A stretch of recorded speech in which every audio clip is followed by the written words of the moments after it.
ubuso lwami luvela khona. Into esihlanganisayo namhlanje njengoba sinomama Dube, namhlanje njengoba sinayo kulo mcimbi wokuzovula i-science lab kanye ne-library kanye nala kade kufakwa khona umpheme ukuthi ingane uma zithandaza zibe sendaweni right nothisha bakwazi ukuthi bahambe endaweni engenalo udaka. So sifike la isikole singapendiwe, sinezimbobo odongeni, singena amawindi, amanye emaklasi ngenawo ngisho iminyango. Sabona ukuthi kufanele senze okuthile njengobuholi balapha kuhulumeni.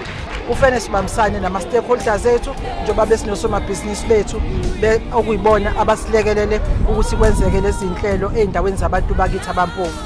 Lokho esizokwenza namhlanje sizotshengisa ukuthi njengoba siyi-local government sphere sisebenzisana ne-provincial government siphinde sisebenzisa ne-national ukuze silethe intuthuko kubantu ngejubane. Lokho abasenzele kona akuvamisile kona ikakhulukazi ey'kole zasemakhaya. Sithi siyabonga.